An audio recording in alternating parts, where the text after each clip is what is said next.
नमस्कार दोस्तों, स्वागत है एक बार फिर आपका।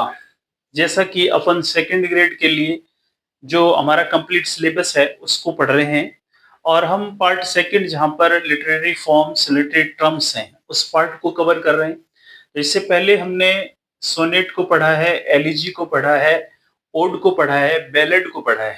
आज की इस क्लास में हम सोलिलोकी को पढ़ेंगे और सोलिलोकी जिसका हिंदी अर्थ होता है स्वकथन। इसको अपन स्वकथन कहते हैं हिंदी में। हिंदी में इसको क्या कहा जाता है? इसको अपन हिंदी में कहते हैं स्वकथन। यानी कि सोलिलोकी का मीन्स होता है अपने आप से बात करना।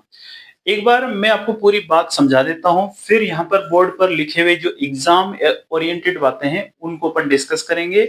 और बाद में आप वीडियो को चाहे पॉज करके चाहे स्क्रीनशॉट करके, किसी भी प्रकार का कोई लोग नहीं है, आप उसको अपने नोट्स में बना सकते हैं, शॉर्ट नोट तैयार कर सकते हैं। तो दोस्तों सोलिलोकी होता क्या था कि ड्रामा में जो एक कैरेक्टर है उसकी जो इनर फीलिंग है, इमोशंस हैं, या वो किसी दूसरे कैरेक्टर के लिए कोई प्लान बनाता है, कोई षड्यंत्र रचता है या कोई योजना बनाता है, तो वो स्टेज पर अपने आप से उन बातों को कहता है कि मैं उसको ना इस तरह से मार दूंगा, मैं चाकू यहाँ छुपा के ले जाऊंगा, मैं ये कर दूंगा, वो कर दूंगा। वो जो सामने ऑडियंस उस ड्रामा को देखती है उसको तो पता है कि ये क्या करेगा, और जो बाकी कैरेक्टर होते हैं ड्रामा के, उनको, उन कैरेक्टर्स को ये बात पता नहीं होती है।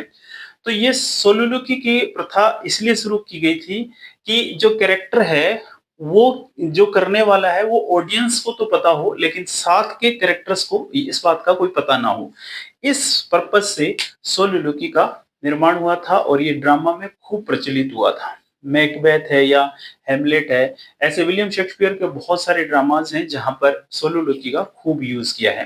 तो सोलिलोकी से आपको ये समझना है कि सोलिलोकी स्वकथन होता है, कैरेक्टर का अपने आप से बात करना, ताकि ऑडियंस को बता सके कि उसका प्लान क्या है, लेकिन उसके साथी कैरेक्टर्स को उन प्लान्स का बारे में पता नहीं होता, ऐसा दर्शाया जाता है, उसको सोलिलोकी कहते हैं। तो यहाँ पर नोट्स के पर्पज से हम देखें कि सोलिलोकी क्या होता है। A soliloquy is a speech delivered by a character alone on the stage in a play. किसी सोलिलोकी किसको बोलते हैं? एक स्पीच होती है जो एक कैरेक्टर के द्वारा अकेले ही डिलीवर की जाती है स्टेज पर, प्ले में। इन विच दे रिवील का अर्थ होता है उजागर करना।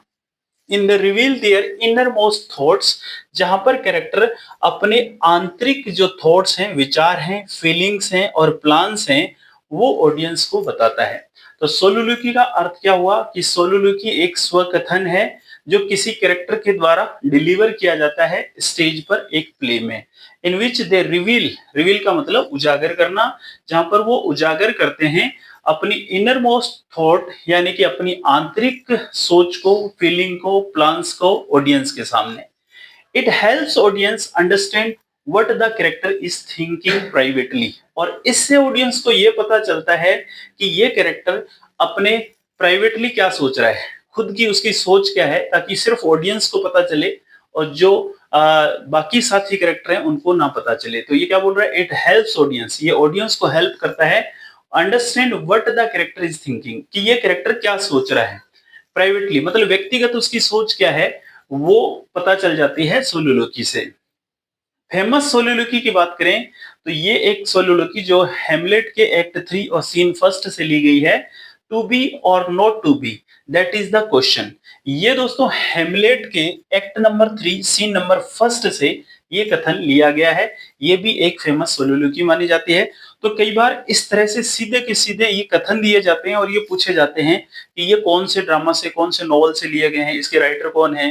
तो अब यहाँ पर 3 क्वेश्चन बन रहे हैं कि ये सोलिलोकी जो है हेमलेट के द्वारा, हेमलेट नॉवल से लिया गया है, कौन से एक्ट से लिया गया है, एक्ट 3 से लिया गया है, कौन से सीन से लिया गया है, सीन फर्स्ट से लिया गया है।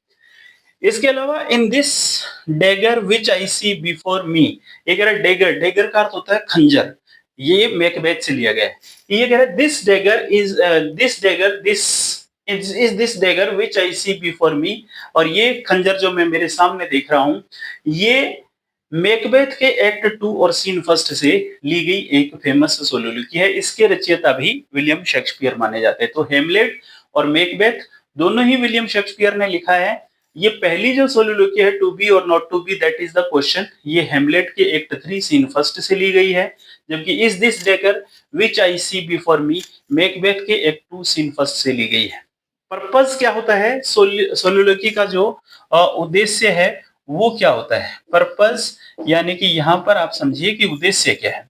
पहला उद्देश्य है टू रिवील हिडन, रिवील, ठीक है, टू रिवील हिडन मोटिव्स और प्लान्स, जो छुपे हुए प्लान्स होते हैं या उनके जो इरादे होते हैं उस कैरेक्टर के, जो सोलिलोक्वी बोल रहा है, जो स्वकथन बोल रहा है, उसके इरादे और उसके प्लान्स ऑडियंस को बताने होते हैं, उस पर्पज से सोलिलोक्वी होता है। तो इट रिवील्स, ये उजागर करता है हिडन मोटिव्स और प्लान्स, कैरेक्टर के हिडन मोटिव्स और प्लान्स को उजागर करता है।